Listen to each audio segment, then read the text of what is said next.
तुम जाते हैं पत्थर की चोट पे, पत्थर ही टूट जाए वो सीता की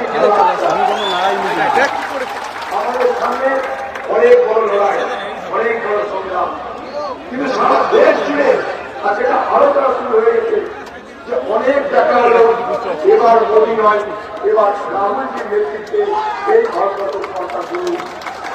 আমি খুব দায়িত্ব নিয়ে বলছি, আমি এই কথাটা মঞ্চে দাঁড়িয়ে ফাঁকা পুলি দেওয়ার জন্য বলছি না, না।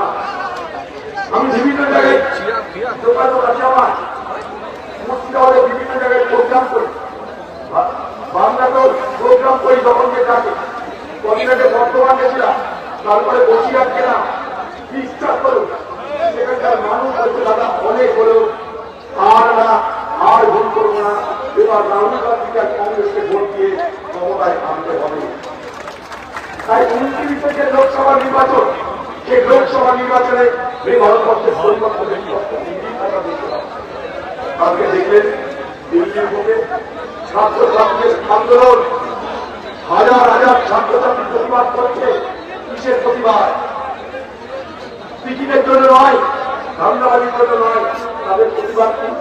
তারা পড়াশোনা করছে, তারা শিক্ষিত হচ্ছে, তারা ডাক্তার হতে চায়, ইঞ্জিনিয়ার হতে চায়, আর তাদের প্রশ্নপত্র ফাঁস করে দেওয়া হচ্ছে একটা অঙ্কের ব্যবসায়ীদের হাতির করার জন্য, তাদের পুঁজিতে আরো বৃদ্ধি করা বোঝার চেষ্টা করে।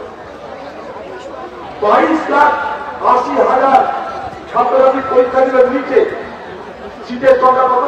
59,000। কি হলো? সমস্ত প্রশ্নপত্র আগে ফাঁস হয়ে গেল।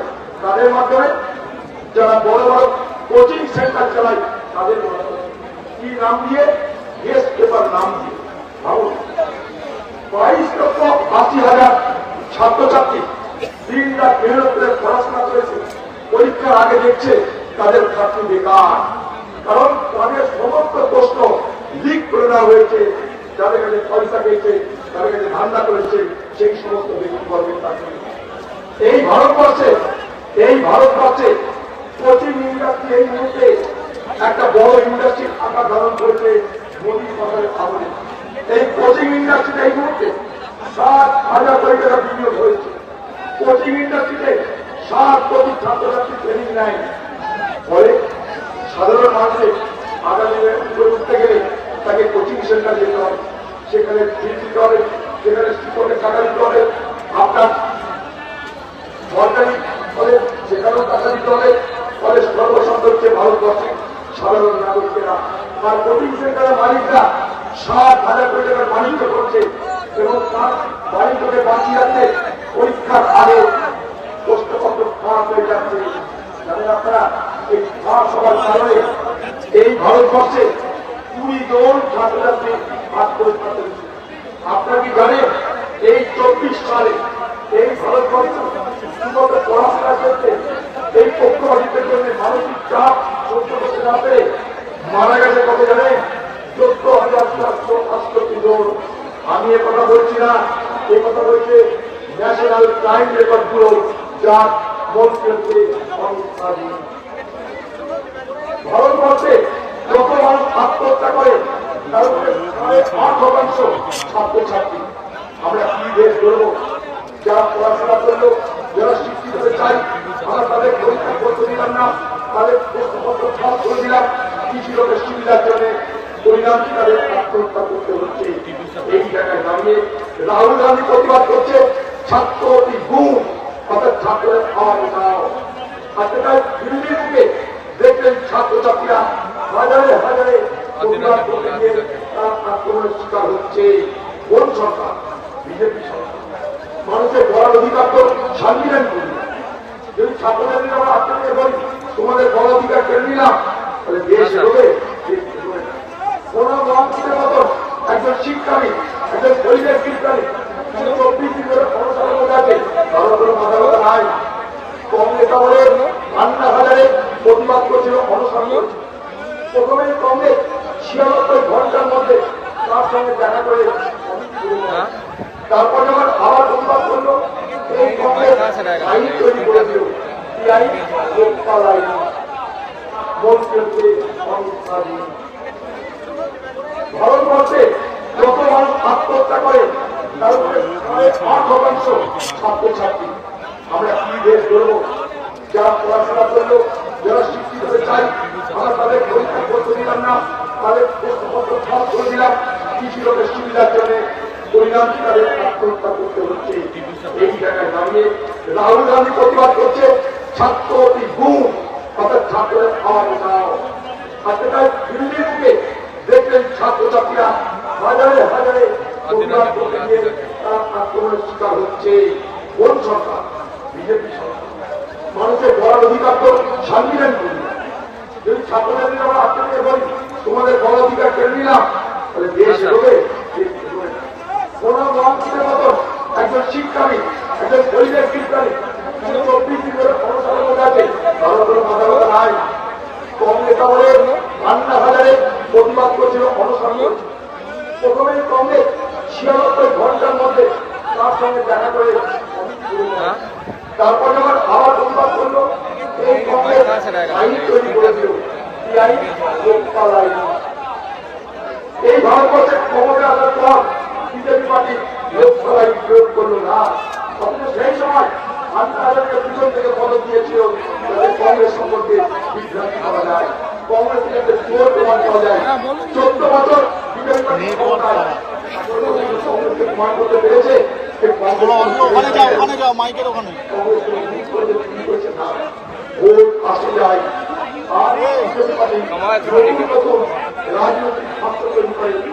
মাইকের ওখানে যাও। এটা আমাদের দাবি। হিন্দু সমাজ দেখতে পাচ্ছে রাম মন্দিরের নামে রাম মন্দিরের নামে ভারতবর্ষের রাজনীতি ওখানে যাও গিয়ে মাইকের কাছে ধরো। রাম মন্দির গঠন করা হলো, হিন্দুকে বোঝানো হলো তোমরা রাম রাজ্যে বসে মোবাইল দেখছো। নরেন্দ্র মোদী ভারতবর্ষের 2024 সালে রাম মন্দির তারপর নেটওয়ার্কটা ছিল না।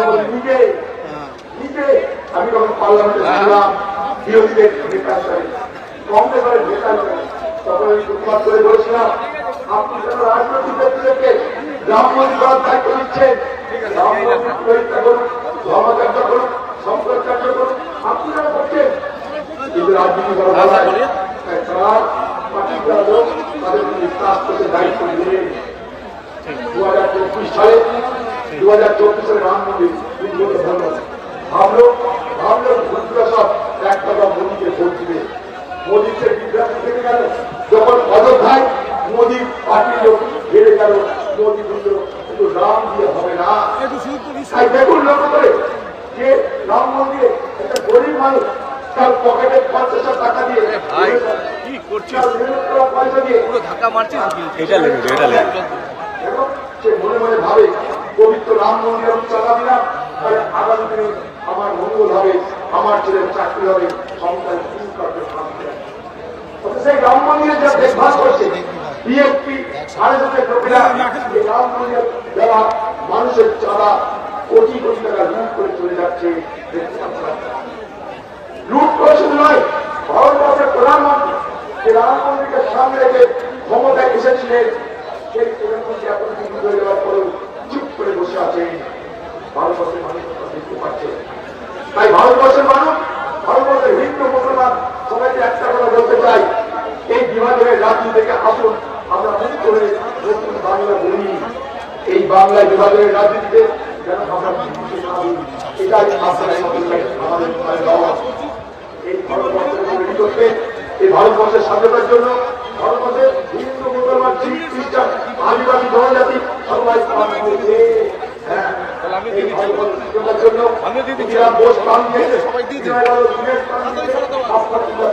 মাইক দিয়ে দেয় ওখানে। ইতিহাসকে বিকৃত করা হচ্ছে, আমাদের সমাজ বোঝানোর করা হচ্ছে এ ভারতবর্ষে মুসলমান কিছু করেনি, হিন্দুরা করেছে।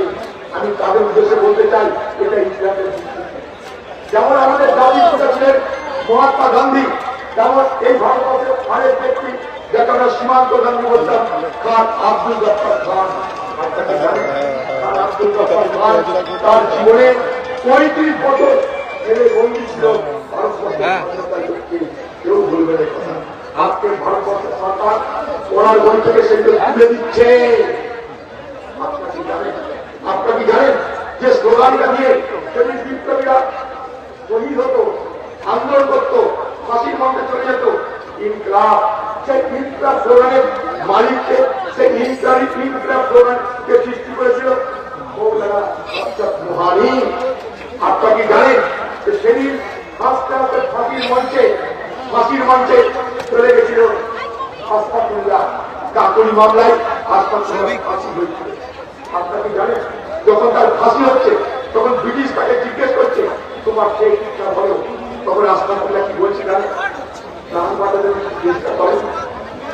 তিনি বলছেন মেরা এখতিয়ার जो है रखने कोई जरा खाटी बतन मेरे काफन আমার যখন দেবতা কাফন বন্দী হয়ে যাবে তার উপর যেন চলে ভারতবর্ষের মাটি দিয়ে এই ছিল আলহামদুলিল্লাহ। আপনারা জানেন ভারতবর্ষের যে খবরটা যে সিপাহী বিদ্রোহকে সমর্থন করেছে, যে সিপাহী বিদ্রোহ ঝাঁপিয়ে রানী হাজার মহল সকলে থেকে বিখ্যাত, সেই সিপাহী বিদ্রোহের দিল্লি থেকে 27,000 মৌলানাকে বদল করা হয়েছিল। সেদিন ব্রিটিশ এই কথা কি বলা হয়? ইতিহাসকে বিকৃত করে মুসলমানকে দুষ্কর মানা হচ্ছে। হিন্দু মুসলমানদের কোন দুষ্করি নেই, কৃত্রিমভাবে বিভাজন, কৃত্রিমভাবে দুষ্করি তৈরি করা হচ্ছে। এটাই আমাদের দুর্ভাগ্য। তাই এলাকার মানুষ, বাংলার মানুষ এই রাজনীতির সর্বত্র বাংলায় এর মধ্যে বিজেপি পার্টি হাঁটি হাঁটি পাপা করে ছুটে গেছে। মমতা ব্যানার্জি আপকে শহীদ দিবস নাটক করছেন, এই মমতা ব্যানার্জির হাত ধরে বাংলায় এই বাংলায় বিজেপি পার্টিকে একদম নির্বাচনী সহযোগিতা করে নির্বাচনী গঠবন্ধন বানিয়ে এই বিজেপি পার্টিকে এই বাংলায় প্রবেশ করেছেন মমতা ব্যানার্জি।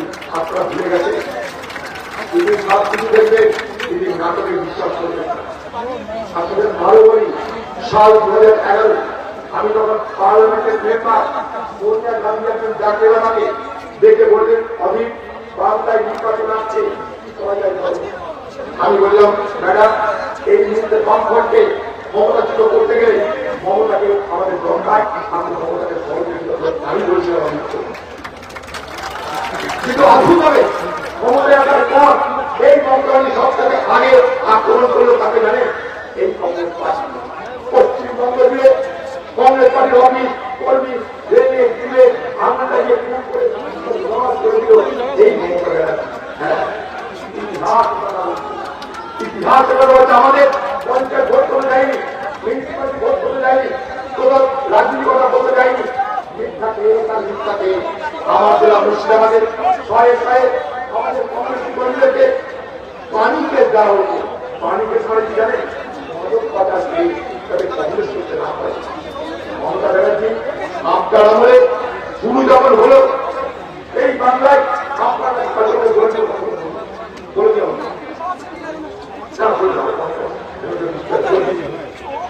এই বাংলায় 2011 সালের পর 15 বছর কেটে গেল, আপনারা দেখতে পেয়েছেন আজকে বাংলায় কি দেখছি আমরা। সেদিন 93 সালে যে গুলি চলেছিল, তাদের যারা মারা গেছিল, শহীদ হয়েছিল, আজকে খবর বার হচ্ছে সেই শহীদ পরিবারের জন্য যে কমিটি করেছিল চ্যাটার্জি কমিশন, সেই কমিশনের একটাও অনুমোদন এই বাংলার মুখ্যমন্ত্রী দেয়নি।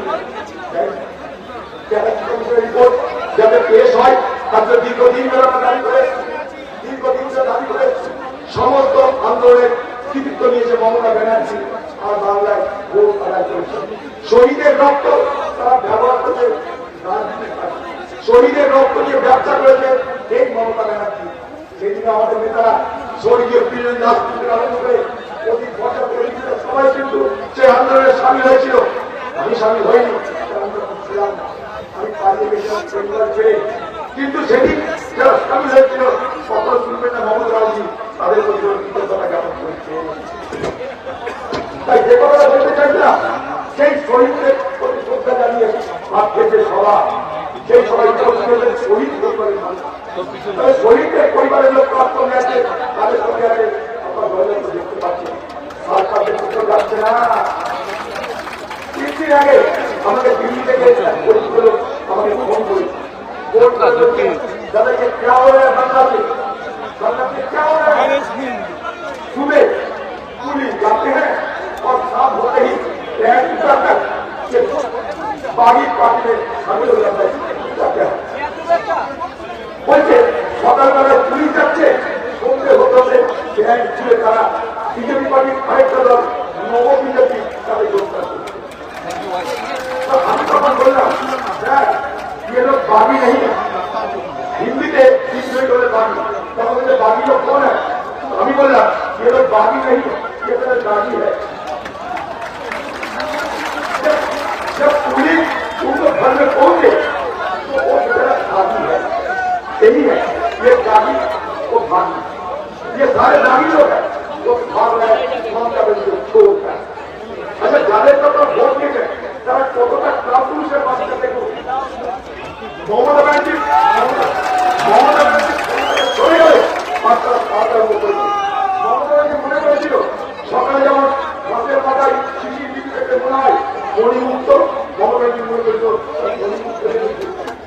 বিহার আমি একটা কথা মণিমুক্ত বিহার না আর আমার মমতা ব্যানার্জিকে বলতে ইচ্ছা করছে তাই পর চন্দন দিয়ে বনে মোটি বনে হিরে ছুট গেছে এই বাংলা যারা মনে করবে বিজেপি দিলে লোক পাবে, ন্যায় দিলে লোক পাবে, সবাই একটা কংগ্রেস মানুষ কংগ্রেস একটা খোলা আছে আপনার সঙ্গে এই বাংলায় কংগ্রেসকে মজবুত করুন। তাহলে আমার সময় শেষ হয়েছে, তাহলে